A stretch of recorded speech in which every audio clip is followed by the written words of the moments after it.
Hello दोस्तों, मैं सिद्धार्थ उर्फ सिड। मुझे पता है कि आपको हॉरर स्टोरी सुनना कितना पसंद है, इसलिए इस वीडियो में आपको कई अलग अलग तरह की हॉरर स्टोरी सुनने को मिलेंगी। चैनल को प्लीज़ सब्सक्राइब करना मत भूलिए और कमेंट में बताइए कि आप ये कहानी कहाँ से सुन रहे हैं। अब तैयार हो जाइए, क्योंकि आपके लिए ये सफ़र आसान नहीं होने वाला है। विजय एक खोजी पत्रकार था जिसे भारत के रहस्यमयी और अनजाने स्थानों के बारे में लिखने का जुनून था।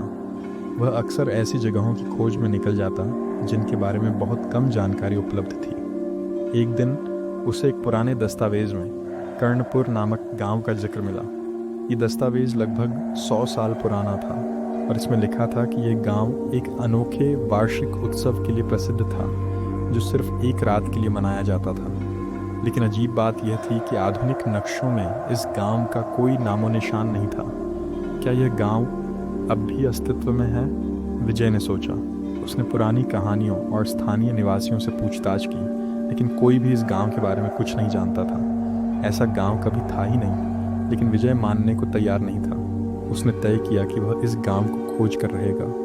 उसने अपना कैमरा, नोटबुक और ज़रूरी सामान उठाया और अपनी बाइक पर सवार होकर उस रहस्यमयी यात्रा पर निकल पड़ा। जंगलों और सुनसान रास्तों से गुजरते हुए विजय को धीरे धीरे महसूस हुआ कि सड़कें ज़्यादा ही सुनसान होती जा रही थी। अचानक उसकी बाइक का जीपीएस खराब हो गया। फ़ोन में कोई नेटवर्क नहीं था और उसे समझ नहीं आ रहा था कि वह किस दिशा में जा रहा है। कुछ घंटों बाद उसे दूर एक पुराना लकड़ी का बोर्ड दिखा, स्वागत है कर्णपुर में। लेकिन यह बोर्ड टूटा हुआ और धूल से ढका था। जैसे ही उसने गांव के अंदर कदम रखा, उसे महसूस हुआ कि यहाँ का माहौल किसी और ही युग का लग रहा था। गांव के घर बहुत पुराने थे, लेकिन आश्चर्यजनक रूप से अच्छी हालत में थे। सबसे ज़्यादा हैरान करने वाली बात थी, गांव में उत्सव का माहौल था। हर तरफ रोशनी थी, लोग पारंपरिक कपड़े पहने हुए थे और संगीत की धुनें गूंज रही थीं। क्या यह वही वार्षिक उत्सव है जिसका जिक्र दस्तावेज में था? विजय को बहुत खुशी हुई कि वह सही समय पर सही जगह पहुंच गया था। विजय उत्सव में शामिल हुआ। वहाँ के लोग बहुत अच्छे लग रहे थे। हर कोई मुस्कुरा रहा था, नाच गाना हो रहा था। उसने एक मिठाई विक्रेता से पूछा, ये उत्सव हर साल कब होता है? विक्रेता ने हल्की हंसी के साथ जवाब दिया, हम इसे हर साल सिर्फ एक रात के लिए मनाते हैं और ये रात बहुत खास होती है। विजय ने आगे सवाल किया, पर मैंने इस गांव के बारे में पहले कभी नहीं सुना। यहाँ कोई नया मेहमान नहीं आता? विक्रेता का चेहरा पल भर के लिए गंभीर हो गया, लेकिन फिर वह मुस्कुराया और धीरे से बोला, आज तुम हमारे मेहमान हो, लेकिन अब तुम्हें भी यहाँ रहना होगा। विजय को लगा कि शायद उसने कुछ गलत सुना होगा, लेकिन तभी उसने गौर किया कि इन लोगों की आंखों में अजीब सा खालीपन था। और फिर उसने एक बेहद डरावनी बात नोटिस की, उन सभी की परछाइयाँ नहीं थीं। अब विजय को एहसास हुआ कि कुछ बहुत गलत था। उसने जल्दी से गांव के मुख्य चौक पर लगे एक पुराने पत्थर के शिलालेख को पढ़ने की कोशिश की। उस पर लिखा था, कर्णपुर, शापित नगर। ये नगर 1923 में नष्ट हो गया था। जो भी इस उत्सव में आता है वह कभी वापस नहीं जाता। विजय का दिमाग सुन्न हो गया। तो क्या ये लोग जिंदा नहीं हैं? उसका दिल तेजी से धड़कने लगा। उसने चारों ओर देखा। अब सभी लोग उसे घूर रहे थे। उनकी मुस्कान अब डरावनी लगने लगी थी। विजय ने तुरंत अपनी बाइक की ओर दौड़ लगाई, लेकिन जैसे ही उसने बाइक स्टार्ट की, गांव की गलियां बदलने लगीं। अब वह जिस भी दिशा में जाता, वह फिर उसी जगह वापस आ जाता। तभी एक बूढ़ी औरत ने उसका हाथ पकड़कर धीरे से कहा, बेटा, यहाँ से भाग जा, सूरज निकलने से पहले, नहीं तो तू भी हम सब की तरफ फंस जाएगा। विजय घबराया हुआ था। उसने पूछा, ये सब क्या है? तुम कौन हो? औरत की आंखों से आंसू बह निकले। हम सब इस गांव के लोग हैं जो 100 साल पहले मर चुके थे। ये उत्सव सिर्फ एक धोखा है जिससे नए लोग यहाँ फंसते हैं। अगर तू सुबह होने से पहले यहाँ नहीं निकला तो तुझे भी हमेशा के लिए यहीं रहना पड़ेगा। अब विजय के पास ज़्यादा समय नहीं था। उसने अपनी बाइक को स्टार्ट किया और पूरी ताकत से आगे बढ़ने लगा। हर तरफ से लोग उसकी ओर बढ़ रहे थे। उनके चेहरे विकृत हो चुके थे। उनकी आंखें अंधकार से भरी हुई थीं। तू जा नहीं सकता। विजय ने आंखें बंद कर ली और गैस पूरी ताकत से दबा दी। और फिर अचानक वह एक घने जंगल में पहुंच गया। गांव गायब हो चुका था।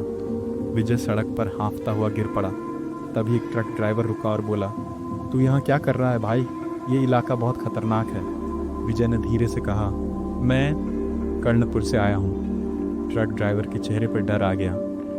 क्या बकवास कर रहा है? कर्णपुर तो 100 साल पहले जलकर राख हो गया था। विजय ने अपने हाथ देखे। वहाँ गांव के लोगों की राख लगी थी। उसके कानों में अब भी उत्सव की धुनें गूंज रही थी। क्या वह सच में वहां से बचकर आया था, या फिर वह अब भी कर्णपुर का हिस्सा था?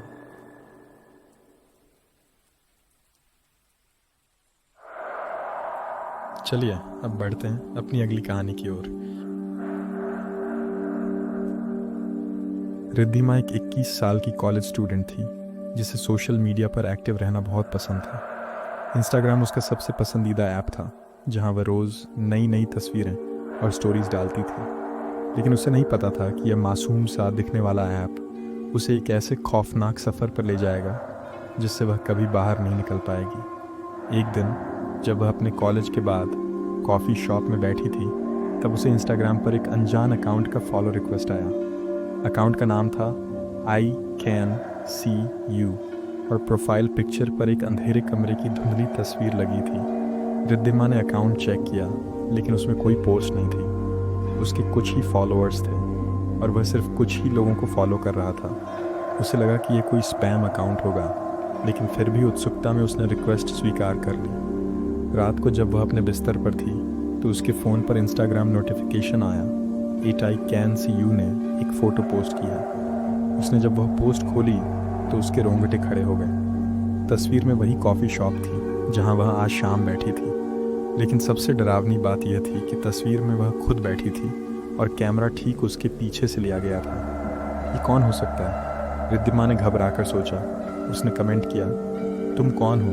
ये फ़ोटो कहाँ से आई? लेकिन कोई जवाब नहीं आया। अगले दिन फिर से एक नई पोस्ट आई। इस बार ये एक धुंधली तस्वीर थी, किसी का चेहरा, लेकिन पहचानना मुश्किल था। कैप्शन में सिर्फ इतना लिखा था, अब बारी तुम्हारी है।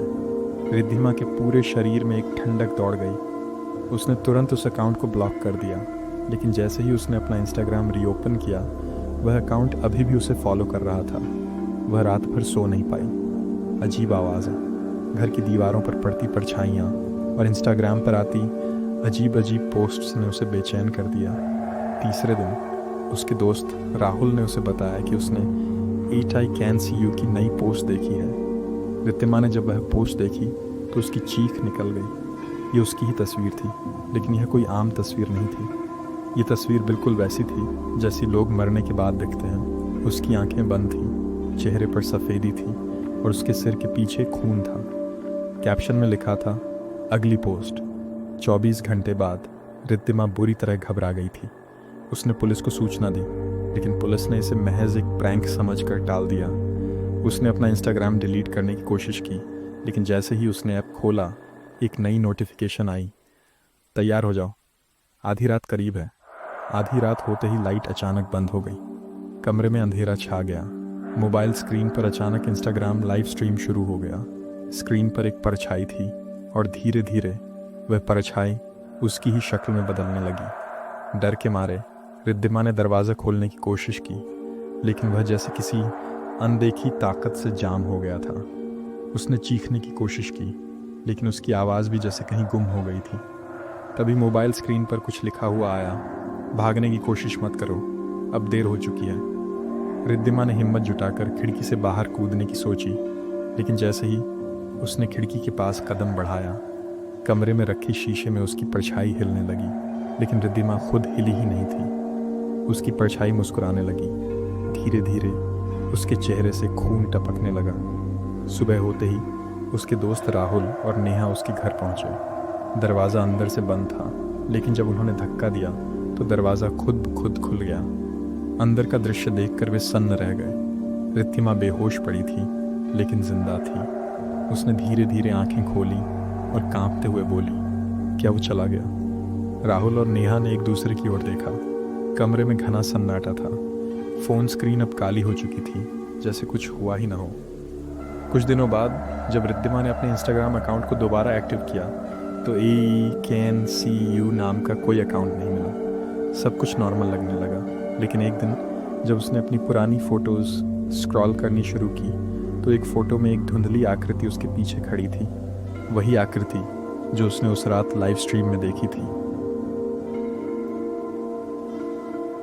चलिए अब बढ़ते हैं अपनी अगली कहानी की ओर।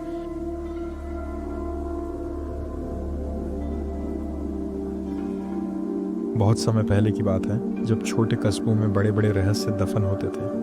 उस समय के लोग अंधविश्वास और डर से घिरे रहते थे।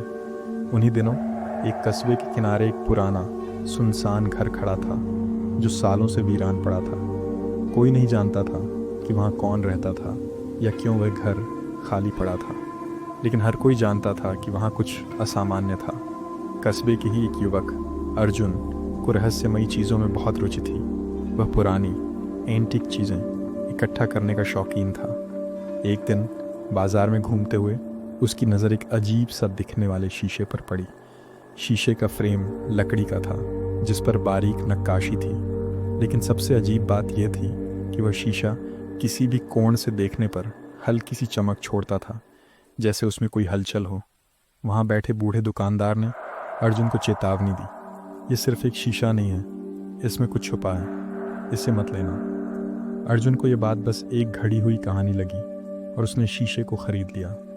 उसे अंदाज़ा नहीं था कि वह शीशा उसके जीवन को हमेशा के लिए बदल देगा। घर पहुंचने के बाद अर्जुन ने शीशे को अपने कमरे में टांग दिया, लेकिन पहले ही दिन उसे महसूस हुआ कि इस शीशे में कुछ अलग है।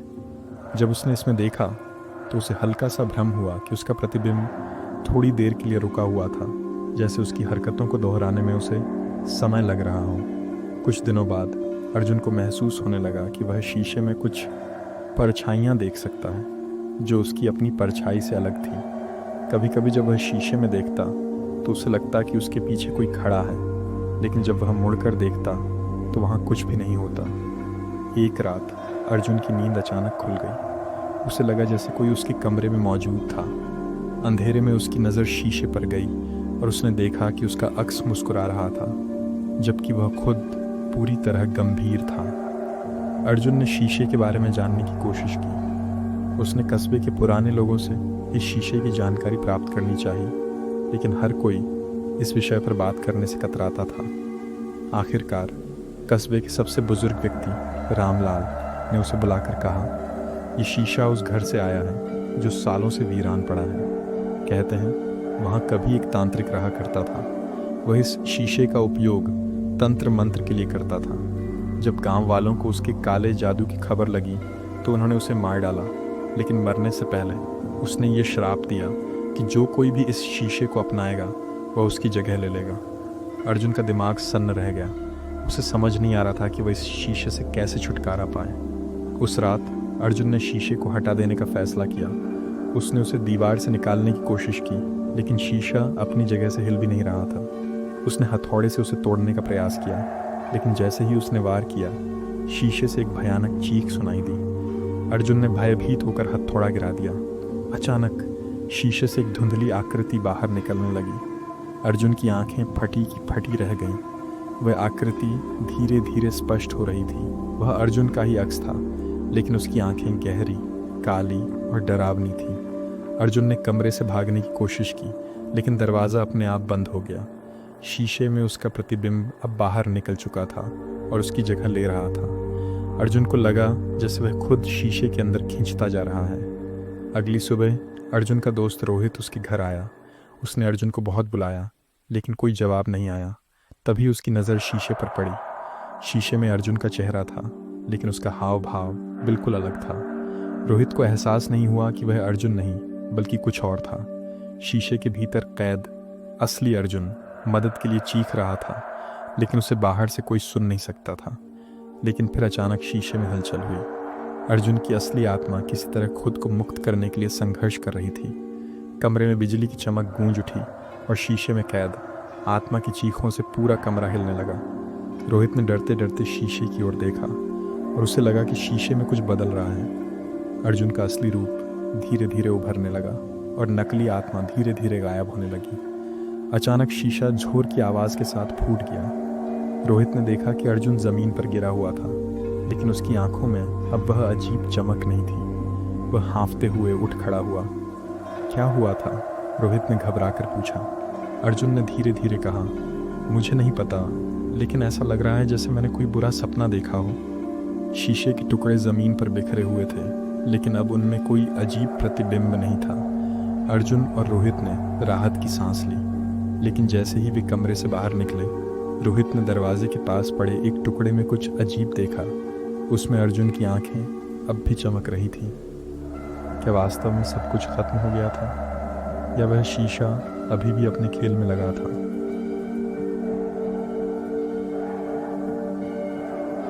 चलिए अब बढ़ते हैं अपनी अगली कहानी की ओर। राहुल एक उभरता हुआ यूट्यूबर था। उसने हाल ही में एक हॉरर गेमिंग चैनल शुरू किया था, जिसमें वह डरावने गेम्स खेलते हुए लाइव स्ट्रीम करता था। धीरे धीरे उसकी फ़ैन फॉलोइंग बढ़ने लगी और वह कुछ ही महीनों में हज़ारों सब्सक्राइबर जुटा चुका था। एक दिन उसने अपने फॉलोअर्स को और रोमांचित करने के लिए एक नया आइडिया सोचा। वह एक सुनसान, बदनाम हवेली में जाकर रात भर लाइव स्ट्रीम करेगा। उसके दर्शकों ने यह सुझाव दिया था कि वह किसी असली भूतिया जगह पर जाकर कुछ समय बिताए। राहुल ने अपने कुछ दोस्तों से उस जगह के बारे में जानकारी जुटाई। यह हवेली शहर से दूर एक वीरान इलाके में थी और सालों से बंद पड़ी थी। आसपास के लोग कहते थे कि वहाँ अजीब घटनाएं होती थीं। रात में वहाँ से अजीब चीखें आती थीं। लोगों ने वहाँ परछाइयाँ देखी थीं और कुछ ने दावा किया था कि जो भी वहाँ गया वह वापस कुछ अजीब अनुभव करके ही लौटा। राहुल ने इन बातों को महज अफवाह समझा और अपने कैमरे और लाइव स्ट्रीमिंग उपकरण लेकर हवेली की ओर निकल पड़ा। वह अपने दर्शकों को पहले से बता चुका था कि वह रात 12 बजे लाइव आएगा। रात के ठीक 12 बजे राहुल ने अपना लाइव स्ट्रीम चालू किया। हवेली का माहौल बेहद भयानक था। टूटी हुई खिड़कियाँ, दीवारों पर काई जमी हुई, अंदर अजीब सी ठंडक और सन्नाटा। जैसे ही राहुल अंदर गया, उसके दर्शक कमेंट्स में एक्साइटमेंट से भर गए। भाई, सच में तू बहुत हिम्मती है। यहाँ तो सच में भूत होंगे, ध्यान रखना। पीछे कोई परछाई थी, क्या यह सिर्फ मेरा भ्रम था? राहुल हंसकर इन कमेंट्स को नज़रअंदाज करता रहा, लेकिन अंदर जाते ही उसने महसूस किया कि यह जगह अलग थी। यहाँ हवा भी भारी लग रही थी, जैसे किसी अदृश्य शक्ति का दबाव हो। लाइव स्ट्रीम के 15 मिनट बाद चीज़ें अजीब होने लगी। राहुल ने सुना कि किसी ने उसके नाम की फुसफुसाहट की। राहुल, उसका दिल तेज़ी से धड़कने लगा, लेकिन उसने सोचा कि यह उसके दिमाग का खेल हो सकता है। तभी एक दर्शक ने कमेंट किया, भाई पीछे कोई खड़ा है। राहुल ने तुरंत कैमरा घुमाया, लेकिन वहाँ कुछ नहीं था। उसने इसे दर्शकों का प्रैंक समझा और हंसते हुए कहा, तुम लोग सच में डराने की पूरी कोशिश कर रहे हो। लेकिन तभी अचानक दरवाज़ा ज़ोर से बंद हो गया। अब राहुल का हंसना बंद हो गया था। लाइव चैट में हज़ारों कमेंट्स की बाढ़ आ गई। भाई वहाँ से निकल, तूने अभी देखा कोई साया गुजरा, मतलब ये लाइव ही हो रहा है, कोई एडिट नहीं। राहुल का चेहरा सफ़ेद पड़ गया। उसने धीरे धीरे अपने कैमरे को स्क्रीन पर देखा और वहाँ जो दिखा उसने उसके होश उड़ा दिए। कैमरे की स्क्रीन पर उसके ठीक पीछे एक परछाई थी, लेकिन यह आम परछाई नहीं थी। ये किसी इंसान की नहीं, बल्कि किसी ऊंची और टेढ़ी आकृति की थी। परछाई हिल नहीं रही थी, लेकिन उसका सिर धीरे धीरे राहुल की ओर मुड़ने लगा। लाइव चैट अब पैनिक मोड में थी। भाग भाई! OMG, ये क्या था? ये तुम्हारे पीछे है। राहुल का पूरा शरीर ठंडा पड़ चुका था। वह धीरे धीरे अपने कैमरे की ओर बढ़ा, लेकिन तभी कैमरा अपने आप ज़मीन पर गिर गया और लाइव स्ट्रीम कट हो गया। राहुल के दर्शक पूरी रात उसके लाइव स्ट्रीम को लेकर चर्चा करते रहे। सुबह उसके कुछ दोस्त हवेली पहुंचे, लेकिन वहाँ कुछ नहीं था। न राहुल, न उसका कैमरा, न उसके उपकरण। पुलिस को बुलाया गया, लेकिन राहुल का कोई सुराग नहीं मिला। राहुल के YouTube चैनल पर वह लाइव स्ट्रीम वीडियो भी रहस्यमय तरीके से गायब हो चुका था।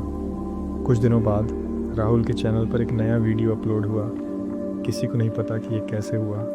वीडियो में सिर्फ एक स्क्रीन थी, काली स्क्रीन, और बैकग्राउंड में सिर्फ एक आवाज़ गूंज रही थी, अब मेरी बारी है। और उसके बाद चैनल हमेशा के लिए डिलीट हो गया। राहुल के लापता होने के कुछ महीनों बाद एक स्थानीय रिपोर्टर ने इस हवेली की गहरी छानबीन करने की कोशिश की। उसने पुराने दस्तावेज़ खंगाले और पता चला कि 50 साल पहले यहाँ एक फिल्म डायरेक्टर रहा करता था। वह भूतिया फिल्मों का दीवाना था और अपनी फिल्मों में असली डर दिखाने के लिए किसी भी हद तक चला जाता था। लेकिन एक रात जब वह अपनी नई फिल्म की शूटिंग कर रहा था, तब कुछ अजीब हुआ। पूरी टीम गायब हो गई और उनके कैमरों में सिर्फ परछाइयाँ और अजीब अजीब आवाज़ें रिकॉर्ड हुईं। उसके बाद से ये हवेली वीरान पड़ी थी। कहा जाता है कि उस डायरेक्टर की आत्मा अभी भी यहाँ भटक रही है और जो भी यहाँ आता है उसे अपने कैमरे में कैद कर लेती है। अगर राहुल सच में लापता हो गया तो वह वीडियो किसने अपलोड किया, और अगर हवेली की आत्मा कैमरे के जरिए लोगों को पकड़ती है तो अगला शिकार कौन होगा। शायद अगली बार जब तुम कोई लाइव स्ट्रीम देखो तो ज़रा ध्यान से देखना कि स्क्रीन के कोने में कोई परछाई तो नहीं।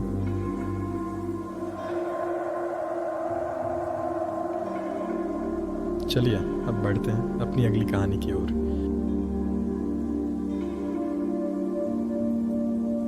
अनामिका एक स्वतंत्र आत्मनिर्भर लड़की थी जो दिल्ली में अकेली रहती थी। वह एक कॉलेज छात्रा थी और सोशल मीडिया पर काफ़ी एक्टिव रहती थी। उसे डरावनी कहानियाँ पढ़ने और अजीबोगरीब चीज़ों को एक्सप्लोर करने का शौक़ था। हालांकि उसने कभी नहीं सोचा था कि एक दिन वह खुद एक डरावनी कहानी का हिस्सा बन जाएगी। एक रात जब अनामिका अपनी पढ़ाई ख़त्म करके सोने जा रही थी, तभी उसके फ़ोन पर एक नोटिफिकेशन आया। उसने देखा कि उसे किसी अनजान नंबर से व्हाट्सएप ग्रुप में ऐड कर दिया गया था। ग्रुप का नाम था हम आ रहे हैं। पहले तो उसने सोचा कि ये कोई मजाक होगा, लेकिन जब उसने ग्रुप चैट को स्क्रॉल किया तो उसे अजीब सा महसूस हुआ। ग्रुप में मौजूद सभी लोगों के नंबर अधूरे थे। कुछ नंबर सिर्फ 666 से भरे हुए थे तो कुछ के आगे पीछे कोई अंक नहीं था। और सबसे डरावनी बात यह थी कि मैसेज भेजने वाले का नाम सिर्फ लूसीफर लिखा हुआ था। पहला मैसेज था, तुम्हें इस ग्रुप में जोड़ा गया है क्योंकि अब तुम्हारी बारी है। हम सब यहाँ फंसे हुए हैं। जो इस ग्रुप से बाहर जाने की कोशिश करता है वह जिंदा नहीं रहता। अनामिका को ये किसी का प्रैंक लगा और उसने ग्रुप छोड़ने की कोशिश की, लेकिन जैसे ही उसने एग्जिट ग्रुप दबाया उसका फ़ोन अचानक बंद हो गया। वह घबरा गई। कुछ सेकंड बाद फ़ोन खुद चालू हुआ और स्क्रीन पर सिर्फ एक ही मैसेज दिखा, तुम बच नहीं सकती। अब वह परेशान होने लगी थी। उसने अपनी सहेली नेहा को कॉल किया और पूरी घटना बताई। नेहा ने उसे समझाया कि शायद ये कोई ऑनलाइन स्कैम होगा या कोई उसे डराने की कोशिश कर रहा होगा। अनामिका ने इस बात को मान लिया और सोने चली गई। लेकिन अगली रात कुछ ऐसा हुआ जिसने उसकी सोच बदल दी। रात के 2 बज रहे थे। अनामिका ने अचानक एक हल्की सी आवाज़ सुनी, जैसे कोई कमरे में चल रहा हो। वह घबरा कर उठी और पूरे कमरे में नज़र दौड़ाई। वहाँ कोई नहीं था। तभी उसके फ़ोन की स्क्रीन चमकी। लूसीफर ने तुम्हें एक फ़ोटो भेजी है। उसने धीरे धीरे वह फ़ोटो खोली और उसकी सांसें अटक गईं। फ़ोटो में वही कमरा था जिसमें वह बैठी थी, लेकिन उसमें एक धुंधली परछाई उसके ठीक पीछे खड़ी थी। मौत की गिनती। अब अनामिका को यकीन हो गया था कि कुछ गलत हो रहा है। उसने ग्रुप में मौजूद बाकी लोगों के नंबर चेक किए और उनमें से एक को कॉल किया, लेकिन हर बार सिर्फ एक ही जवाब आया, ये नंबर अस्तित्व में नहीं है। तभी ग्रुप में एक नया मैसेज आया। पहले यह ग्रुप 49 लोगों का था, अब 50 का हो गया है। जो इसमें शामिल होता है वह कभी वापस नहीं लौटता। कल रात एक और नाम जुड़ जाएगा। डर के मारे उसने फ़ोन बंद कर दिया और बिस्तर में घुस गई। लेकिन रात के 3 बजते ही फ़ोन फिर से चालू हो गया और स्क्रीन पर खुद ही व्हाट्सएप खुल गया। ग्रुप में एक नया मैसेज आया था, तैयार हो जाओ, अब तुम्हारी बारी है। अचानक उसके कमरे की लाइटें खुद ब खुद जलने बुझने लगीं। वह घबराकर उधी, लेकिन जैसे ही उसने आईने की तरफ देखा, वहाँ उसकी अपनी परछाई नहीं थी, बल्कि वहाँ एक काली आकृति थी जिसकी आंखें लाल जल रही थीं। वह चीख पड़ी और दरवाजे की तरफ दौड़ी, लेकिन दरवाज़ा अंदर से बंद हो चुका था। अचानक उसके फ़ोन की स्क्रीन पर व्हाट्सएप वीडियो कॉल चालू हो गया। स्क्रीन पर कोई लड़की दिखाई दे रही थी जो बिल्कुल अनामिका जैसी दिखती थी, लेकिन उसके होंठ काले और आंखें खून से भरी थीं।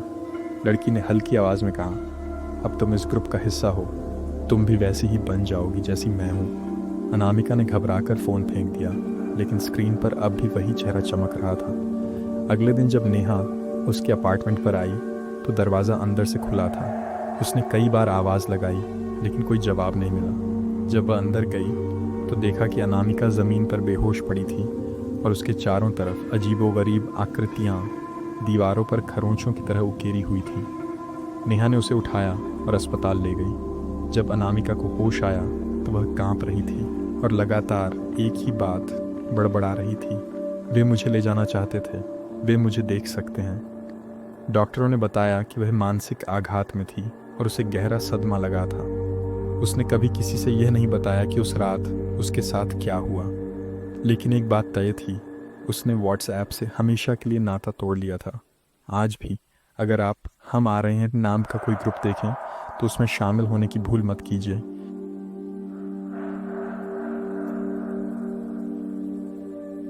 चलिए अब बढ़ते हैं अपनी अगली कहानी की ओर।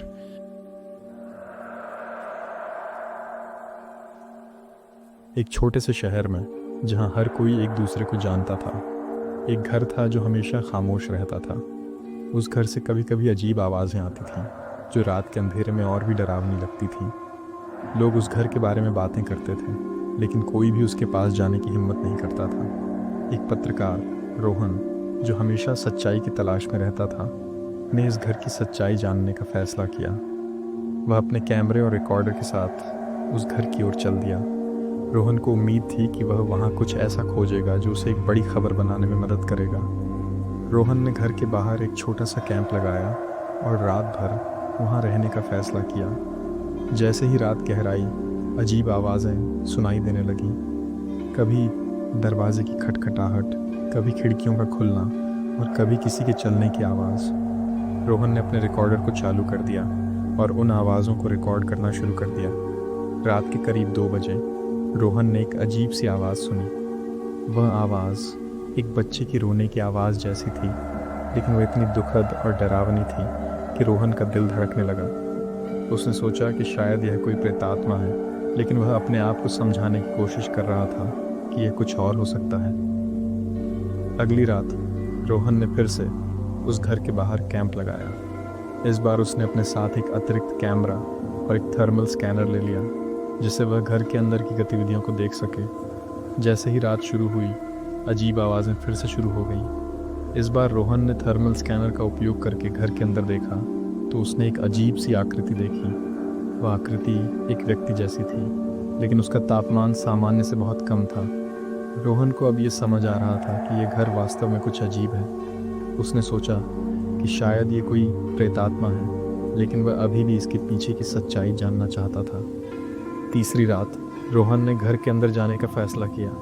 उसने अपने साथ एक फ्लैशलाइट और एक अतिरिक्त बैटरी ले ली, क्योंकि घर के अंदर बिजली नहीं थी। जैसे ही वह घर के अंदर गया, उसने एक अजीब सी गंध महसूस की। वह गंध जैसे किसी पुराने और सड़े हुए चीज़ की थी। रोहन ने घर के हर कमरे में जाकर देखा, लेकिन वहाँ कुछ भी नहीं मिला। लेकिन जैसे ही वह आखिरी कमरे में गया, उसने एक अजीब सी चीज़ देखी। वह एक पुराना डायरी था, जिसमें कुछ अजीब सी बातें लिखी हुई थीं। उस डायरी में लिखा था कि यह घर एक प्रेतात्मा का घर है और जो भी यहाँ आता है वह कभी नहीं जाता। रोहन को अब यह समझ आ रहा था कि यह घर वास्तव में कुछ अजीब है। उसने सोचा कि शायद यह सच है और वह यहाँ से जल्दी से निकलना चाहता है। लेकिन जैसे ही वह दरवाजे की ओर गया, उसने देखा कि दरवाज़ा बंद हो गया है। वह अब घर से बाहर नहीं निकल सकता था। रोहन ने दरवाजे को खोलने की कोशिश की, लेकिन वह नहीं खुला। उसने फिर से कोशिश की, लेकिन दरवाज़ा अभी भी बंद था। तभी उसने पीछे मुड़कर देखा तो उसने एक आकृति देखी। वह आकृति एक व्यक्ति जैसी थी, लेकिन उसकी आंखें लाल थीं और उसका चेहरा बहुत ही डरावना था। रोहन को अब ये समझ आ गया था कि यह घर वास्तव में एक प्रेतात्मा का घर है। उसने अपने आप को बचाने के लिए एक आखिरी कोशिश की। उसने दरवाजे पर जोर से धक्का दिया और दरवाज़ा खुल गया। वह घर से बाहर निकल गया और भागने लगा। रोहन ने घर से बाहर निकलते ही अपने फ़ोन से पुलिस को बुलाया। पुलिस ने आकर घर को सील कर दिया और उसे आगे की जांच के लिए कहा। रोहन ने अपनी कहानी पुलिस को बताई, लेकिन पुलिस ने उसकी बात पर विश्वास नहीं किया। उन्होंने कहा कि यह सिर्फ एक अफवाह है और वह घर से कुछ नहीं मिलेगा। लेकिन रोहन जानता था कि उसने जो देखा है वह सच है। उसने अपनी कहानी एक अखबार में छपवाई और लोगों ने उसे पढ़कर डरना शुरू कर दिया। अब उस घर के पास जाने से लोग डरते हैं और वह घर खामोशी में खड़ा है अपने राज के साथ। ये कहानी एक पत्रकार की है जिसने एक खामोश घर की सच्चाई जानने की कोशिश की। उसने वहाँ जो देखा वह उसके लिए एक बड़ा सबक था। और उसने अपनी जान बचाने के लिए एक आखिरी कोशिश की। ये कहानी हमें यह सिखाती है कि कभी कभी कुछ चीज़ें हमारी समझ से परे होती हैं और हमें उनसे दूर रहना चाहिए। चलिए अब बढ़ते हैं अपनी अगली कहानी की ओर।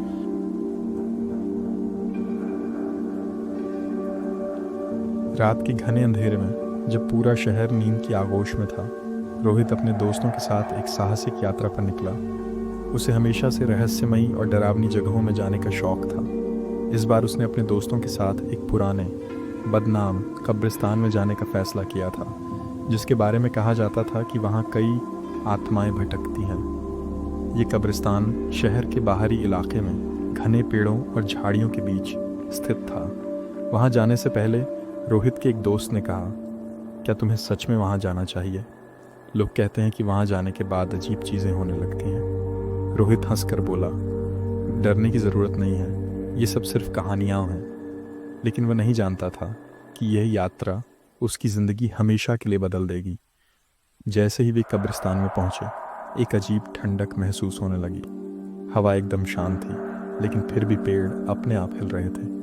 वहाँ की कब्रें टूटी फूटी थीं और चारों ओर घनी धुंध छाई हुई थी। रोहित ने टॉर्च जलाकर चारों ओर देखा। तभी उसकी नज़र एक पुरानी जर्जर कब्र पर पड़ी, जिस पर गाय जम चुकी थी। कब्र के पत्थर पर नाम साफ नहीं था, लेकिन नीचे एक अजीब निशान खुदा हुआ था, जैसे कोई आकृति जो इंसान और किसी अज्ञात प्राणी के बीच की लग रही थी। उसने हंसते हुए अपने दोस्तों से कहा, देखो, शायद किसी कलाकार ने मजाक किया होगा। तभी अचानक हवा में फुसफुसाहट गूंजी। तुम यहाँ क्यों आए हो? सभी ठिठक गए। किसी ने सुना? रोहित ने पूछा, लेकिन उसके दोस्तों ने कहा कि उन्हें कुछ सुनाई नहीं दिया। वह थोड़ा घबराया, लेकिन अपनी जिज्ञासा को शांत करने के लिए उसने कब्र के पास रखे एक पुराने दिए को छू लिया। तभी एक ठंडी हवा का झोंका आया और अचानक उसकी टॉर्च बुझ गई। चारों ओर अंधेरा छा गया। वे जैसे तैसे वहाँ से भाग निकले और घर पहुँच गए। लेकिन उस रात जब रोहित बिस्तर पर लेटा तो उसे अजीब सा महसूस हुआ। कमरे की दीवारों पर टॉर्च की हल्की रोशनी पड़ रही थी, लेकिन तभी उसने कुछ अजीब देखा। उसकी परछाई हिल रही थी। परछाई उसकी हरकतों का अनुसरण नहीं कर रही थी, वो कुछ अलग कर रही थी। धीरे धीरे उसका सिर झुका रही थी, हाथ उठा रही थी और फिर उसकी ओर इशारा कर रही थी। रोहित घबरा कर उठ बैठा। यह मेरी आंखों का धोखा होगा, उसने खुद को समझाया। लेकिन अगले ही पल उसकी परछाई ने कुछ ऐसा किया जो असंभव था। वह दीवार से अलग होकर धीरे धीरे उसकी ओर बढ़ने लगी। अगले दिन रोहित ने सोचा कि वह बीती रात का वहम था, लेकिन फिर अजीब घटनाएं होने लगीं। जब वह नहाने गया तो उसे दर्पण में अपनी परछाई कुछ अलग दिखाई दी। वह मुस्कुरा रही थी, जबकि रोहित का चेहरा एकदम गंभीर था। जब उसने दरवाज़ा खोला तो उसे ऐसा लगा जैसे कोई उसके पीछे से झांक रहा है। हर रात वह अपने कमरे में परछाई को दीवारों पर विचित्र हरकतें करते हुए देखता था। धीरे धीरे ये घटनाएं और भयावह होती गईं। एक रात जब वह सो रहा था तो अचानक उसकी नींद खुली। उसे अपने कमरे में हलचल महसूस हुई। जब उसने टॉर्च जलाई तो उसके सामने एक भयानक दृश्य था। उसकी परछाई उसके पलंग के पास खड़ी थी और उसकी ओर देख रही थी। रोहित डर के मारे चिल्लाया, लेकिन आवाज़ उसके गले में ही अटक गई। परछाई धीरे धीरे उसकी ओर झुकने लगी। अचानक रोहित को अपने पैरों में कुछ महसूस हुआ, जैसे किसी ने उन्हें पकड़ लिया हो। उसने ज़ोर से झटका दिया और कमरे की लाइट जला दी। परछाई वापस अपनी जगह चली गई।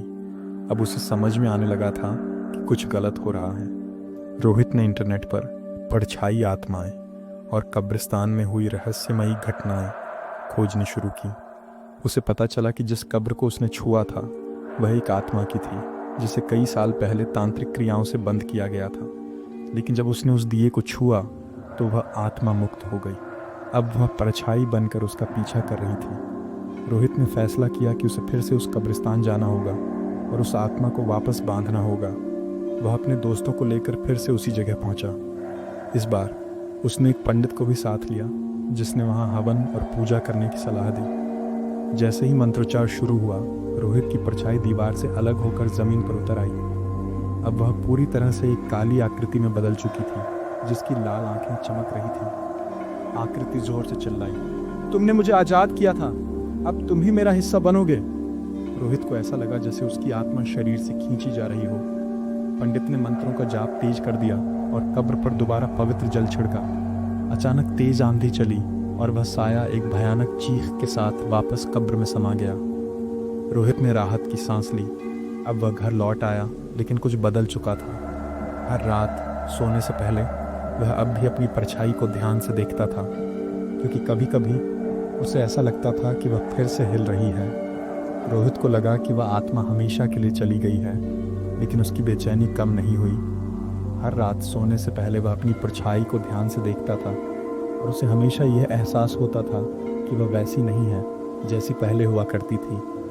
कुछ हफ्ते तक सब कुछ सामान्य रहा, लेकिन फिर अजीब घटनाएं दोबारा शुरू हो गईं। जब वह आईने में खुद को देखता तो कभी कभी उसकी परछाई कुछ अलग हरकतें कर रही होती, जैसे हल्की मुस्कान, सिर झुकाना या आंखें घुमाना। जब वह सड़क पर चलता तो उसे लगता कि उसकी परछाई दूसरे रास्ते पर चल रही है। कभी कभी उसे अपनी परछाई की सांसें महसूस होती, ठंडी और भारी। अब रोहित समझ चुका था कि परछाई पूरी तरह खत्म नहीं हुई थी। वह फिर से उस पंडित के पास गया जिसने पहले उसकी मदद की थी। पंडित ने ध्यान से सुना और चिंतित होकर कहा, ये कोई आम आत्मा नहीं थी, ये एक ब्रह्म राक्षस था, एक ऐसी आत्मा जो तब तक मुक्त नहीं होती जब तक इसे इसकी आखिरी इच्छा ना मिले। रोहित ने हैरानी से पूछा, तो फिर इसे क्या चाहिए? पंडित ने कहा, हो सकता है कि यह तुझसे कुछ मांग रही हो। तुझे वापस कब्रिस्तान जाना होगा और पता लगाना होगा कि इसकी अधूरी इच्छा क्या थी। रोहित ने अपने दोस्तों को बुलाया और वे फिर से उसी कब्रिस्तान गए। इस बार उनके पास तांत्रिक सामग्री और मंत्रों की किताबें थीं जो पंडित ने दी थीं। जैसे ही वे उस पुरानी कब्र के पास पहुंचे, एक ठंडी हवा चली और चारों ओर घना कोहरा छा गया। अचानक रोहित की परछाई जमीन से अलग होकर एक काली धुएं जैसी आकृति में बदल गई। उसकी आंखें चमक रही थीं और वह जोर से फुसफुसा रही थी, मुझे न्याय चाहिए, मुझसे विश्वासघात हुआ था। पंडित ने मंत्र पढ़ने शुरू किए और रोहित ने साहस जुटाकर पूछा, तुम कौन हो? तुम्हारी अधूरी इच्छा क्या है? उस काले धुएं से एक आकृति बनी, एक औरत की। उसने कहा, मेरा नाम रुक्मिणी था। 100 साल पहले मेरे परिवार ने मुझे इस कब्रिस्तान में जिंदा दफना दिया था, क्योंकि मैंने एक नीची जाति के व्यक्ति से प्रेम किया था। मेरे भाई और पिता ने मेरी हत्या कर दी। मैं बदला नहीं चाहती, मैं बस शांति चाहती हूँ। रोहित और उसके दोस्तों की आंखों में आंसू आ गए। वे समझ गए कि इस आत्मा को मुक्ति चाहिए थी। पंडित ने आत्मा की शांति के लिए हवन किया और कब्र पर पवित्र जल छिड़का। आत्मा की आकृति धीरे धीरे हल्की होने लगी। जाते जाते उसने रोहित की ओर देखा और कहा, अब तुम मुक्त हो, अब मैं भी मुक्त हूँ। फिर वह रोशनी में बदलकर गायब हो गई। अब रोहित की परछाई वापस सामान्य हो गई। उसने कब्रिस्तान से लौटने के बाद दर्पण में खुद को देखा। अब वहाँ कोई मुस्कुराती हुई परछाई नहीं थी, लेकिन जाते जाते आत्मा ने जो कहा था वह हमेशा उसके दिमाग में गूंजता रहा, अब तुम मुक्त हो। क्या वास्तव में सब खत्म हो गया था या कुछ और रहस्य बाकी थे? शायद कुछ परछाइयाँ कभी पूरी तरह नहीं मिटती।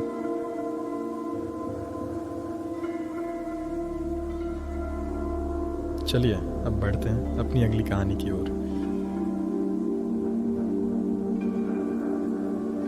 रवि वर्मा एक मशहूर पैरानॉर्मल इन्वेस्टिगेटर थे।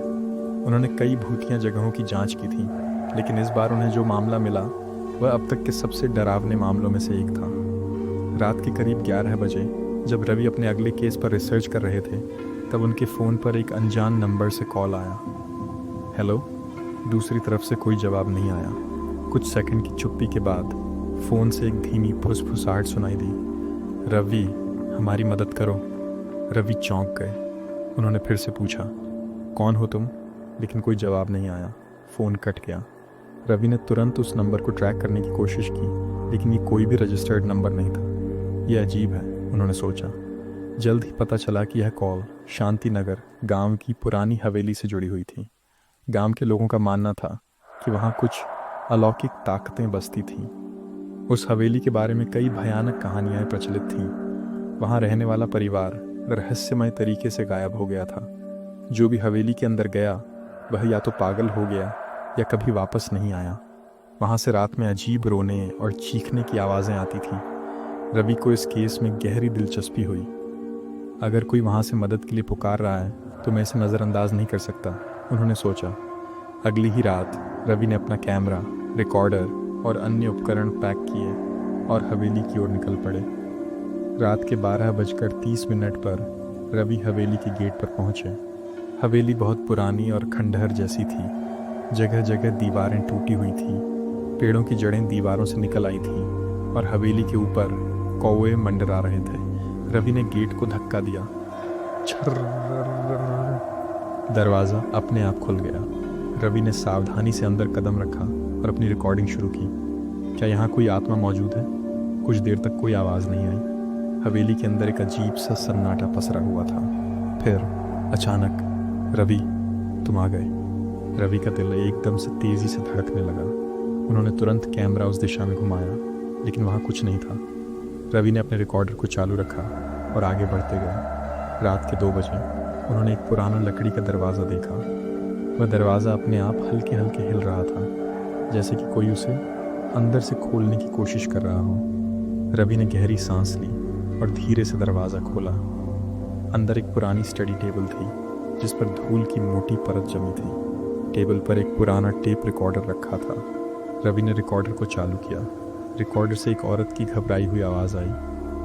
अगर तुम ये सुन रहे हो तो भाग जाओ, ये घर श्रापित है, हम सब फंस चुके हैं, वे हमें जाने नहीं देंगे। फिर एकदम से भयानक चीख सुनाई दी और टेप बंद हो गया। रवि की रीढ़ में ठंडी सिहरन दौड़ गई। रवि तुरंत कमरे से बाहर जाने लगे, लेकिन तभी कमरे का दरवाज़ा अपने आप बंद हो गया।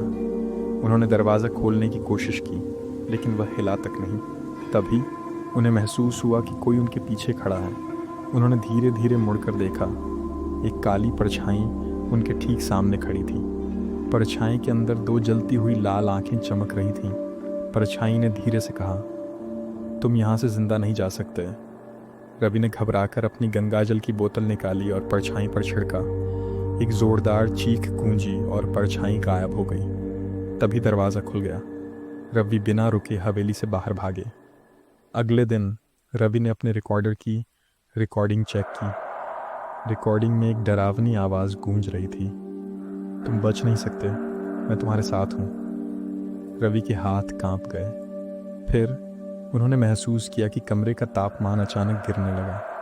उन्होंने धीरे धीरे आईने की ओर देखा। आईने में उनकी परछाई मुस्कुरा रही थी। कुछ हफ्तों बाद रवि का कोई पता नहीं चला। उनके दोस्त और परिवार के लोग उन्हें हर जगह ढूंढते रहे। उनका कमरा वैसा ही था, लेकिन उनका रिकॉर्डर ज़मीन पर टूटा हुआ पड़ा था। रिकॉर्डर में उनकी अंतिम आवाज़ कैद थी, भगवान के लिए मुझे बचाओ, ये अंदर आ चुका है, मुझे जाने दो। और फिर बस एक डरावनी हंसी सुनाई दी।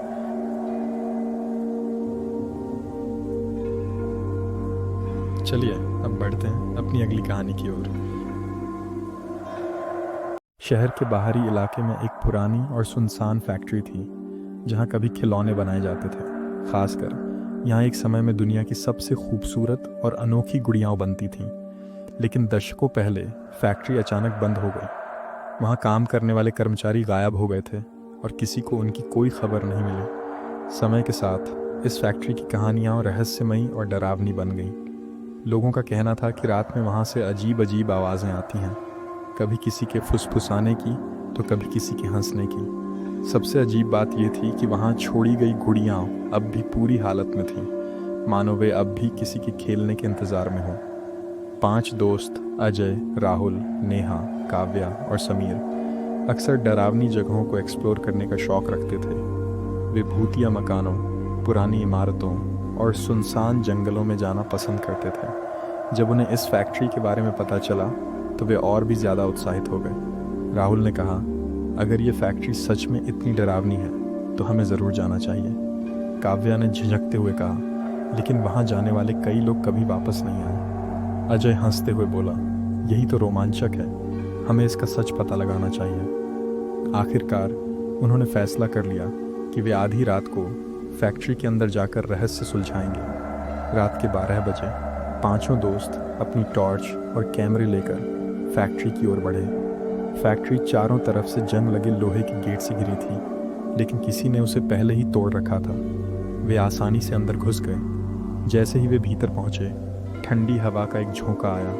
अंदर चारों तरफ धूल जमी थी। मशीनें जंग खा चुकी थी, लेकिन सबसे ज़्यादा डरावनी चीज़ थी गुड़ियाँ। चारों तरफ बड़ी बड़ी अलमारियों में हज़ारों गुड़ियाँ रखी थी।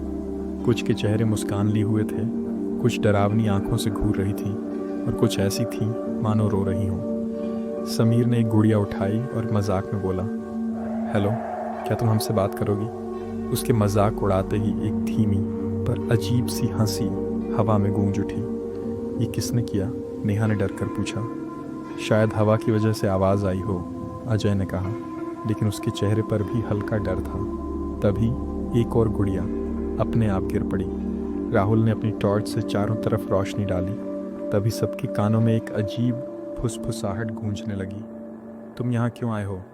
यह हमारी जगह है, अब तुम भी यहाँ रहोगे। गुड़ियों की ये आवाज़ें सुनकर सबके रोंगटे खड़े हो गए। काव्या लगभग रोने लगी। हमें यहाँ से निकलना चाहिए, उसने कांपती आवाज़ में कहा। लेकिन दरवाज़ा अपने आप बंद हो चुका था। अचानक एक गुड़िया हिलने लगी। उसकी आंखें लाल चमकने लगीं और उसने धीरे से कहा, खेलोगे हमारे साथ? अजय ने घबराकर उसे फेंक दिया, लेकिन तभी अलमारी से और गुड़ियाओं गिरने लगीं। ऐसा लग रहा था जैसे वे सब एक साथ उनकी ओर बढ़ रही हों। तभी दीवार पर एक पुराना कैलेंडर दिखा, जिसमें आखिरी तारीख थी 13 नवंबर 1987। इस तारीख को क्या हुआ था? नेहा ने डरते हुए पूछा। राहुल ने एक पुराना अखबार उठाया जो ज़मीन पर पड़ा था। हेडलाइन पढ़ते ही उसकी आंखें चौड़ी हो गईं। खिलौना फैक्ट्री में हादसा, 50 कर्मचारियों की रहस्यमयी मौत। नेहा ने अखबार से एक और लाइन पढ़ी। माना जाता है कि फैक्ट्री के मालिक ने इन गुड़ियों को बनाने के लिए काले जादू का सहारा लिया था, लेकिन एक दिन पूरी फैक्ट्री में जहर फैल गया और सभी कर्मचारी वहीं मर गए। तभी से ये गुड़ियाँ जिंदा हो गईं और उनमें उन लोगों की आत्माएं बस गईं। तभी एक गुड़िया ज़मीन पर गिरकर ज़ोर ज़ोर से हंसने लगी। तुम अब हमारे दोस्त हो, वह बोली। समीर ने ज़ोर से दरवाजे को धक्का दिया, लेकिन वह नहीं खुला। गुड़ियाओं अब धीरे धीरे उनकी तरफ बढ़ रही थी। हमें कुछ करना होगा, अजय चिल्लाया। राहुल को अचानक याद आया कि काले जादू को रोकने के लिए आग सबसे असरदार होती है। उसने अपने बैग से लाइटर निकाला और एक लकड़ी के टुकड़े को जलाने लगा। जैसे ही आग फैली, गुड़ियाँ चीखने लगी, नहीं, हमें अकेला छोड़ दो। दरवाज़ा अपने आप खुल गया। वे सब दौड़ते हुए बाहर निकले। जब वे बाहर निकले तो फैक्ट्री के अंदर से एक दर्द भरी चीख सुनाई दी। फिर सब कुछ शांत हो गया। राहुल ने पीछे मुड़कर देखा। फैक्ट्री अब भी वैसी की वैसी थी, लेकिन दरवाजे पर एक नई गुड़िया टंगी थी और उसकी आंखें ठीक वैसे ही चमक रही थीं जैसे अंदर वाली गुड़ियों की। राहुल ने धीमी आवाज़ में कहा, हमने इस डर को ख़त्म नहीं किया, बस थोड़े समय के लिए रोक दिया है। लेकिन सच में क्या हुआ था? क्या वे गुड़ियाँ सच में जिंदा थीं, या यह सब सिर्फ उनका भ्रम था? फैक्ट्री अब भी वहीं खड़ी थी, नए मेहमानों के इंतज़ार में।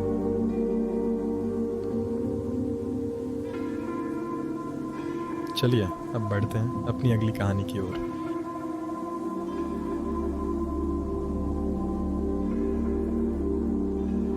बहुत समय पहले घने जंगलों और पहाड़ियों के बीच बसा एक शांत गांव हुआ करता था, गुरजनपुर।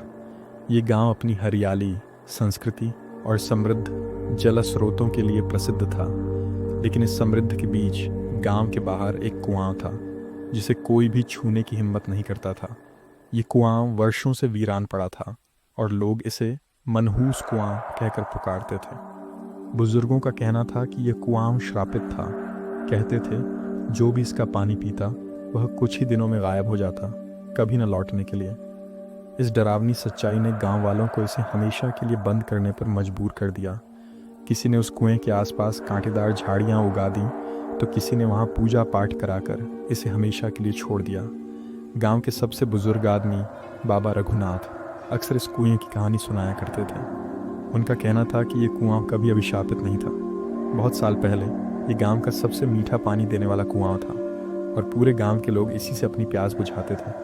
लेकिन फिर एक दुर्भाग्यपूर्ण दिन आया। गांव के सबसे धनी जमींदार ठाकुर रुद्र प्रताप ने अपनी हवस और लालच में एक गरीब किसान की बेटी को बलपूर्वक अपने घर ले जाना चाहा। जब लड़की ने विरोध किया तो ठाकुर के गुंडों ने उसके पूरे परिवार को मारकर उसी कुएं में फेंक दिया। लड़की ने कुएं में कूदने से पहले श्राप दिया, जो कोई भी इस कुएं का जल पिएगा वह भी हमारे जैसा ही अदृश्य संसार में चला जाएगा। अगले ही दिन से इस कुएं से जो भी पानी पीता वह रहस्यमय तरीके से लापता होने लगा। कोई शरीर नहीं मिलता, कोई संकेत नहीं मिलता, बस वह इंसान गायब हो जाता था। ठाकुर खुद इस श्राप का शिकार बना और एक दिन अचानक गांव से गायब हो गया। गांव वालों ने इस डर से कुएं को बंद कर दिया और फिर कभी इसे छूने की हिम्मत नहीं की। समय बीतता गया, पीढ़ियां बदल गईं, लेकिन मनहूस कुएं की कहानी हमेशा जीवित रही। कोई नहीं जानता था कि यह सच था या केवल एक लोक कथा, लेकिन किसी ने भी इसे आजमाने की हिम्मत नहीं की। फिर एक दिन गांव में एक नौजवान आया, अर्जुन। वह में पढ़ा लिखा था और इन अंधविश्वासों पर यकीन नहीं करता था। उसने गांव वालों से कहा कि यह सब सिर्फ घड़ी हुई बातें हैं और कुएं के पानी से कोई नहीं मरता। उसने ठान लिया कि वह इस रहस्य से पर्दा उठाएगा। एक रात जब पूरा गांव सो रहा था, अर्जुन चुपके से उस कुएं तक गया। उसने झाड़ियों को हटाया और कुएं की मोटी जाली को हटाकर नीचे झांका। पानी अब भी मौजूद था, काला, शांत और रहस्यमय। उसने एक बाल्टी में पानी भरा और बिना किसी डर के उसे पी लिया। कुछ देर तक कुछ नहीं हुआ। अर्जुन ने हंसते हुए कहा, देखा, ये सब बकवास है।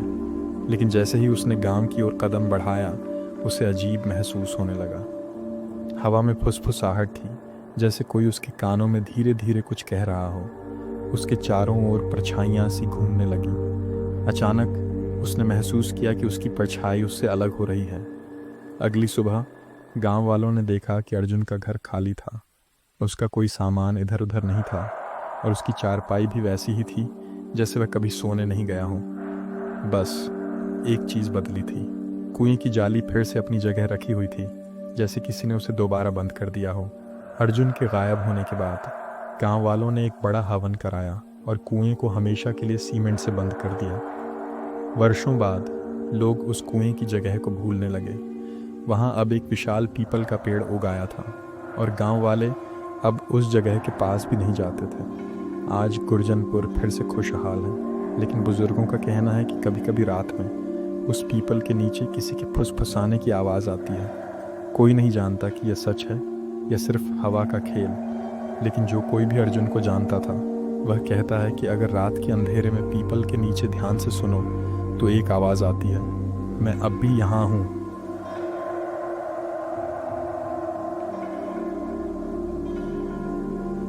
चलिए अब बढ़ते हैं अपनी अगली कहानी की ओर।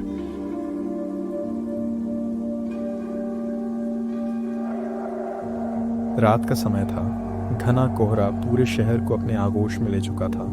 स्ट्रीट लाइट की पीली रोशनी सड़क पर अजीब सा डरावना असर डाल रही थी। हवा में एक अजीब सा सन्नाटा था, जैसे पूरी दुनिया किसी अनदेखे भय से कांप रही हो। विशाल अपनी बाइक पर ऑफिस से घर लौट रहा था। घड़ी में रात के 11:45 थे। आज ऑफिस में ज़्यादा देर हो गई थी और अब उसे जल्दी घर पहुंचना था। रास्ता सुनसान था और सड़क किनारे सिर्फ सूखे पेड़ खड़े थे जो हवा में हल्के हल्के हिल रहे थे। विशाल ने स्पीड बढ़ा दी, लेकिन जैसे ही वे आगे बढ़ा उसे महसूस हुआ कि यह रास्ता कुछ अजीब है। थोड़ी दूर जाने के बाद उसने देखा कि वह एक संकरी गली में पहुंच गया है। सड़क के किनारे एक पुराना पीपल का पेड़ था जिसकी शाखाएं हवा में सरसराने लगीं। सड़क के किनारे एक चाय की दुकान थी जो बंद पड़ी थी। एक टूटा हुआ स्ट्रीट लाइट लैंप झूल रहा था। विशाल ने मन ही मन सोचा, शायद मैं गलत रास्ते पर आ गया हूँ। उसने गूगल मैप देखा, लेकिन नक्शा लोड नहीं हो रहा था। उसने सिर झटक कर आगे बढ़ने का फैसला किया, लेकिन जैसे ही वह कुछ दूरी तय करता, वही गली उसके सामने फिर आ जाती। पीपल का पेड़, बंद पड़ी दुकान और झूलता हुआ लैंप, सब कुछ वैसा ही था। ये क्या हो रहा है? विशाल ने परेशान होकर सोचा। अब तक उसके माथे पर पसीना आ चुका था। उसने बाइक की स्पीड बढ़ाई, लेकिन फिर से वही सड़क, वही मोड़, वही दृश्य। वह किसी अंतहीन चक्र में फंस चुका था। इस बार जैसे ही उसने गली में प्रवेश किया, उसने सड़क के किनारे एक औरत को खड़ा देखा। वह सफ़ेद साड़ी पहने थी। उसके लंबे काले बाल उसके चेहरे पर झूल रहे थे। विशाल की धड़कनें तेज हो गईं। क्या ये असली है या मेरी आंखों का धोखा? उसने बाइक की स्पीड और तेज कर दी, लेकिन जैसे ही वह औरत के पास पहुंचा, वह अचानक गायब हो गई। विशाल का दिल जोरों से धड़कने लगा। वो पसीने से भीग चुका था, लेकिन जैसे ही उसने पीछे मुड़कर देखा, वह औरत ठीक उसके पीछे बैठी थी। तुम यहाँ से नहीं जा सकते। ये आवाज़ इतनी ठंडी थी कि उसकी रूह तक कांप उठी। विशाल ने डर के मारे ब्रेक मारा। बाइक झटके से रुक गई। जब उसने पलटकर देखा तो औरत अब सड़क के बीचों बीच खड़ी थी। उसका चेहरा साफ दिख रहा था, गहरी काली आंखें बिना पलक झपकाए उसे घूरती हुई। विशाल ने अपनी बाइक तेज़ी से घुमाई और पूरे ज़ोर से एक्सेलरेटर घुमा दिया, लेकिन जितना तेज़ वह बाइक भगाता, उतनी ही तेज़ी से वही गली उसके सामने आ जाती। अब उसे समझ नहीं आ रहा था कि वह क्या करे। उसने सोचा कि बाइक रोककर पैदल ही बाहर निकलने की कोशिश करे। उसने बाइक बंद की और सड़क पर इधर उधर देखने लगा। सब कुछ सामान्य लग रहा था, लेकिन अचानक हवा में अजीब सा बदलाव हुआ। चारों ओर घना कोहरा छा गया और हवा में हल्की हल्की फुसफुसाहट गूंजने लगी। तभी विशाल ने महसूस किया कि उसके पीछे कोई खड़ा है। उसने धीरे धीरे मुड़कर देखा। सफ़ेद साड़ी वाली औरत अब बिल्कुल उसके सामने थी। विशाल चीखते हुए पीछे हटा, लेकिन उसका पैर किसी चीज़ से टकराया और वह गिर पड़ा।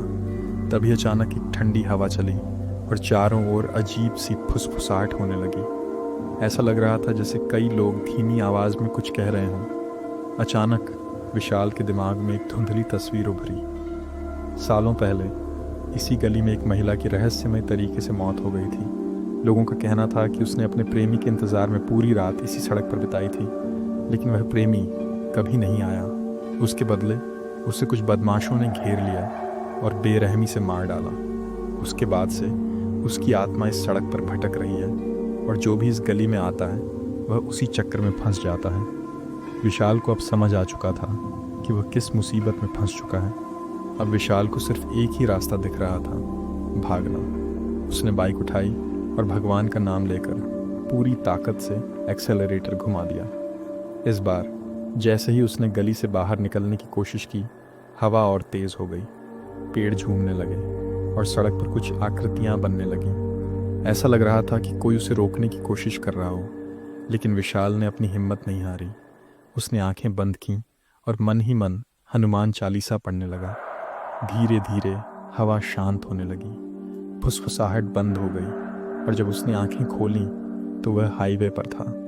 उस गली का नामो निशान भी नहीं था। विशाल ने अपने हाथ पैरों को देखा। वह पसीने में भीगा हुआ था। उसकी सांसें तेज चल रही थीं। उसने घड़ी देखी। रात के 12:10 थे। क्या सच में मैं इस गली में 1 घंटे तक फंसा रहा? जब वह घर पहुंचा तो उसने अपने दोस्तों को यह घटना बताई। वे पहले तो हंसने लगे, लेकिन फिर उनमें से एक दोस्त ने कहा, क्या तुमने कभी सुना है, उस गली से रात के 12 बजे कोई नहीं गुजरता। वहाँ जो भी जाता है वही बार बार फंसता रहता है, जब तक कि वह आत्मा उसे जाने ना दे। विशाल के रोंगटे खड़े हो गए। उसने फिर कभी उस रास्ते से न जाने की कसम खा ली। लेकिन कई सालों बाद भी जब वह अकेला होता तो उसे महसूस होता कि कोई उसे दूर से देख रहा है। वही काली आंखें, वही सफ़ेद साड़ी, वही गली जो कभी ख़त्म नहीं होती थी।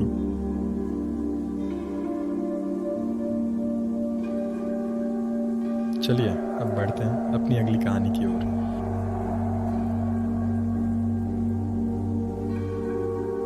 राहुल एक सरकारी रेलवे कर्मचारी था, जिसकी हाल ही में एक दूर दराज के कस्बे में पोस्टिंग हुई थी।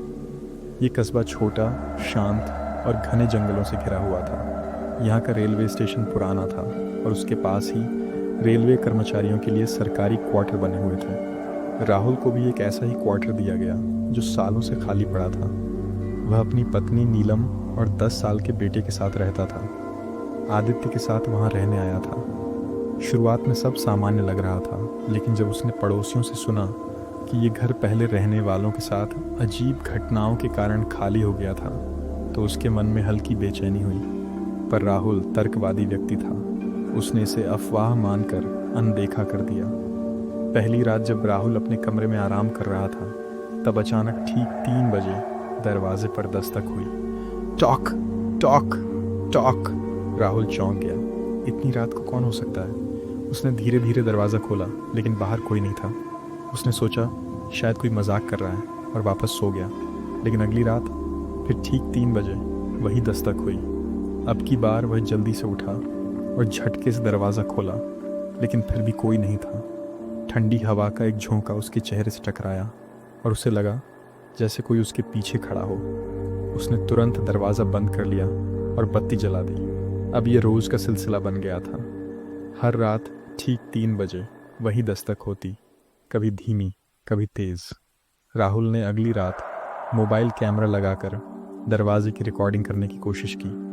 जब उसने सुबह वीडियो देखा तो उसका खून जम गया। दरवाजे के पास कोई अदृश्य साया खड़ा था, लेकिन उसमें कोई चेहरा नहीं था। नीलम ने भी कुछ अजीब महसूस करना शुरू कर दिया। रात में उसे ऐसा लगता कि कोई उनके बेटे आदित्य के कमरे में जा रहा है। एक रात जब वह उठकर आदित्य के कमरे में गई तो उसने देखा कि आदित्य सोया हुआ था, लेकिन उसके सिरहाने कोई खड़ा था। जैसे ही उसने बत्ती जलाई वह आकृति गायब हो गई। इस क्वार्टर में कई साल पहले एक रेलवे कर्मचारी अपनी पत्नी और छोटे बेटे के साथ रहता था, लेकिन एक रात किसी ने उनके दरवाजे पर दस्तक दी। जब वह आदमी बाहर गया तो वह फिर कभी वापस नहीं आया। उसकी पत्नी और बेटे ने अगले दिन उसे रेलवे ट्रैक के पास मरा हुआ पाया।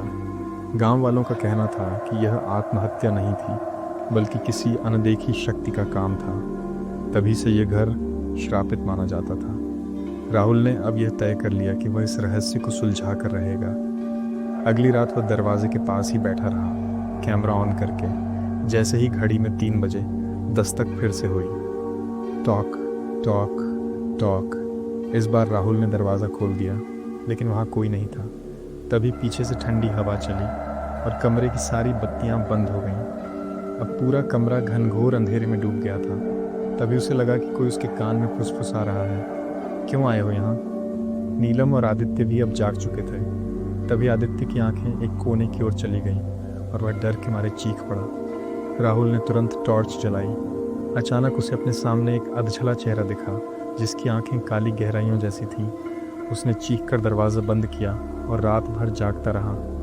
अगली सुबह राहुल ने अपने पड़ोसियों और स्टेशन मास्टर से मदद मांगी। वे सब मिलकर एक पुजारी को लेकर आए। पुजारी ने कहा, यह आत्मा अधूरी है, इसे मुक्ति चाहिए। उन्होंने घर में हवन किया और रेलवे ट्रैक पर जाकर पूजा करवाई। लेकिन तभी अचानक आदित्य ज़मीन पर गिर पड़ा और ज़ोर ज़ोर से कांपने लगा। पुजारी ने मंत्र पढ़ते हुए उस आत्मा से बात करने की कोशिश की। तभी आदित्य की आवाज़ अचानक बदल गई और उसने गहरी, डरावनी आवाज़ में कहा, तुम मुझे यहाँ से भगा नहीं सकते, ये मेरा घर है। पुजारी ने मंत्रों को और तेज किया और अचानक आदित्य के शरीर से एक काली धुंध बाहर निकलकर हवा में घुल गई। उस रात पहली बार घर में शांति थी। कोई दस्तक नहीं हुई, कोई आवाज़ नहीं आई। ऐसा लगा मानो आत्मा को शांति मिल गई हो। राहुल और उसका परिवार अब भी उस क्वार्टर में रहते हैं, लेकिन अब वहाँ कोई दस्तक नहीं होती। हाँ, कभी कभी रात को नीलम को लगता है कि कोई उनके दरवाजे पर खड़ा है, और दरवाजे पर हल्की खरोंचों के निशान अब भी आते रहते हैं। चलिए अब बढ़ते हैं अपनी अगली कहानी की ओर।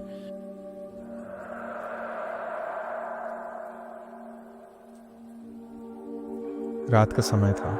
घड़ी में ठीक 11 बज रहे थे। रोहन अपने ऑफिस से घर लौट रहा था। सड़कों पर हल्की ठंडक थी और चारों ओर सन्नाटा पसरा हुआ था। उसने अपनी बाइक सड़क के किनारे रोक दी और पास के पार्क में बने बेंच पर कुछ देर बैठने का फैसला किया।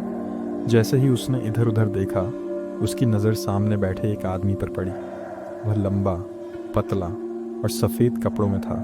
उसका चेहरा झुका हुआ था, लेकिन उसकी आंखें वे सीधे रोहन को घूर रही थीं। रोहन ने थोड़ी देर तक उस अजनबी को देखा, लेकिन वह टकटकी लगाए बिना पलक झपकाए उसे घूरता ही रहा। ये देखकर रोहन को असहज महसूस हुआ।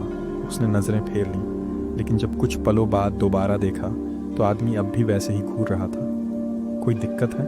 रोहन ने हिम्मत करके पूछा। कोई जवाब नहीं। वह आदमी बस घूरता रहा। अब रोहन को गुस्सा आने लगा।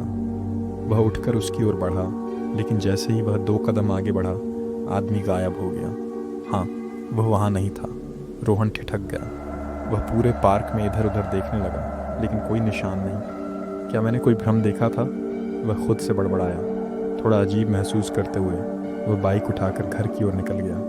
लेकिन उसे नहीं पता था कि यह घटना उसके जीवन को हमेशा के लिए बदलने वाली थी। अगले दिन रोहन इस घटना को भूलने की कोशिश कर रहा था, लेकिन ऑफिस में भी उसे ऐसा लग रहा था कि कोई उसे देख रहा है। हर बार जब वह शीशे में अपनी परछाई देखता तो उसे ऐसा महसूस होता कि किसी की परछाई उसके पीछे खड़ी है। रात में जब वह फिर से उसी रास्ते से गुजरा तो उसकी नज़र उसी पार्क पर पड़ी और वहाँ वही आदमी फिर से बेंच पर बैठा था। रोहन के रोंगटे खड़े हो गए। इस बार उसने तय किया कि वह इसका सामना करेगा। उसने बाइक रोकी और सीधा उस आदमी के पास गया। तुम कौन हो? कोई जवाब नहीं। तुम यहाँ हर रात क्यों बैठते हो? अब भी कोई जवाब नहीं। रोहन ने जैसे ही उसकी कंधे पर हाथ रखा, आदमी अचानक हवा में घुल गया, मानो वह कभी था ही नहीं। रोहन तेजी से पीछे हटा। उसका दिल जोर जोर से धड़कने लगा। वह तेजी से अपनी बाइक पर बैठा और बिना पीछे देखे घर की ओर भागा। लेकिन यह अंत नहीं था। घर पहुंचकर रोहन ने अपनी जेब से फ़ोन निकाला। पार्क में जाने से पहले उसने वहाँ की एक तस्वीर ली थी। उसने झूम करके देखा, आदमी वहाँ था, लेकिन उसका चेहरा एक काली खाली जगह थी। कोई आंखें नहीं, कोई नाक नहीं, बस एक खाली अंधकार। अब रोहन को समझ में नहीं आ रहा था कि वह क्या करे। वह पूरी रात सो नहीं सका। हर बार जब वह अपनी आंखें बंद करता तो उसे महसूस होता कि कोई उसे घूर रहा है। अगली सुबह वह उस पार्क के चौकीदार से मिला। क्या आप जानते हैं कि रात में यहाँ एक आदमी बेंच पर बैठता है? चौकीदार का चेहरा सफ़ेद पड़ गया। तुमने उसे देखा?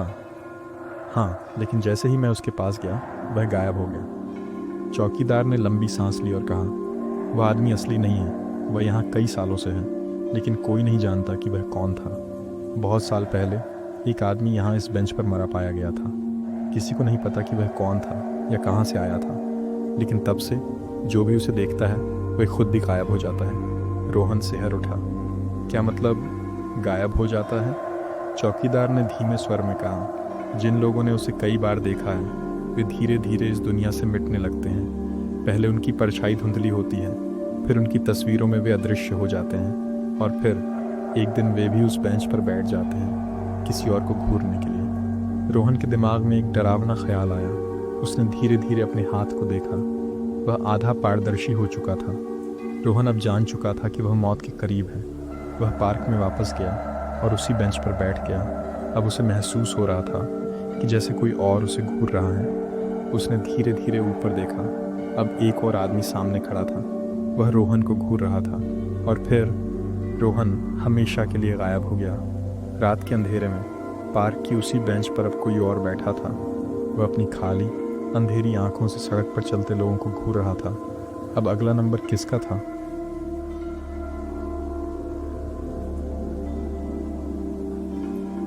चलिए अब बढ़ते हैं अपनी अगली कहानी की ओर।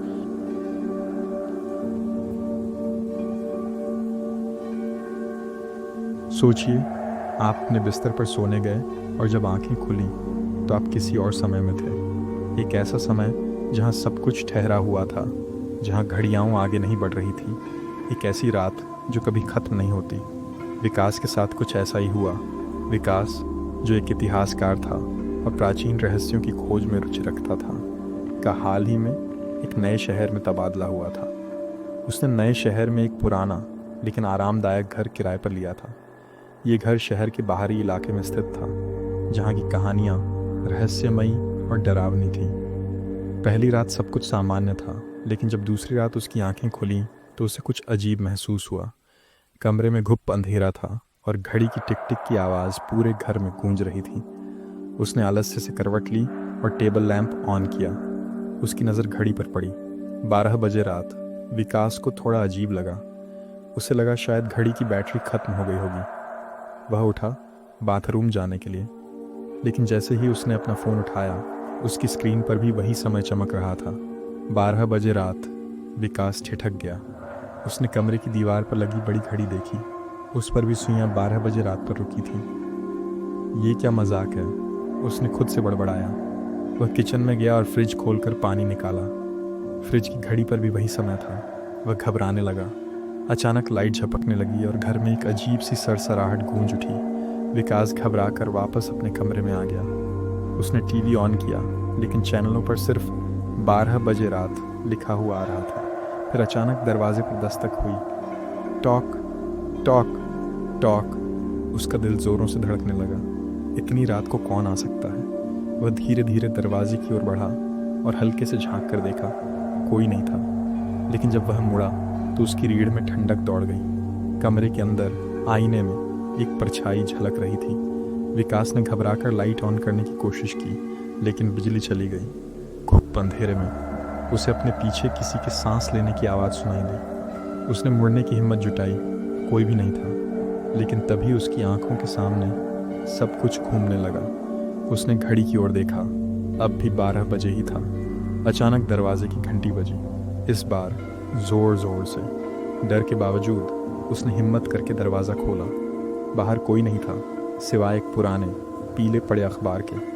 विकास ने कांपते हाथों से अखबार उठाया और उसकी तारीख देखी। 12 दिसंबर 1986। उसका दिमाग सुन्न पड़ गया। ये कैसे हो सकता है? अखबार की मुख्य खबर पढ़कर तो उसकी सांस ही रुक गई। इतिहासकार की रहस्यमय मौत, समय में फंसने की डरावनी कहानी। तस्वीर देखते ही उसकी रूह कांप गई। तस्वीर में वह खुद था। क्या यह सच है या भ्रम? विकास ने अखबार को झटके से दूर फेंका और कमरे में भागा।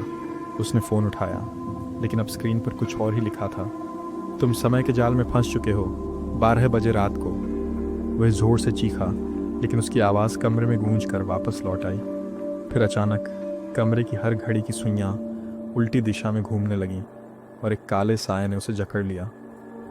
अगले दिन विकास के परिवार ने उसे कई बार फ़ोन किया, लेकिन कोई जवाब नहीं आया। उसकी पत्नी और बच्चे दूसरे शहर में थे और उसने उन्हें बुलाने की योजना बनाई थी। जब कई दिनों तक कोई संपर्क नहीं हुआ तो उसका भाई और पत्नी शहर पहुंचे। जब वे उस घर में पहुंचे तो दरवाज़ा खुला था। अंदर अजीब सा सन्नाटा था। हर घड़ी 12 बजे रात पर अटकी हुई थी। कमरे में विकास की घड़ी पड़ी थी, लेकिन वह खुद कहीं नहीं था। अचानक उनकी बेटी ने आईने की ओर इशारा किया। आईने में विकास खड़ा था, लेकिन असलियत में वह कहीं नहीं था। शहर के बुजुर्गों ने बताया कि ये घर पहले भी कई बार श्रापित घटनाओं का हिस्सा रहा है।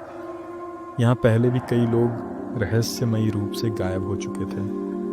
आज भी वह घर वीरान पड़ा है और जो भी उसमें रात बिताने जाता है उसके लिए समय 12 बजे रात को ही अटक जाता है, हमेशा के लिए।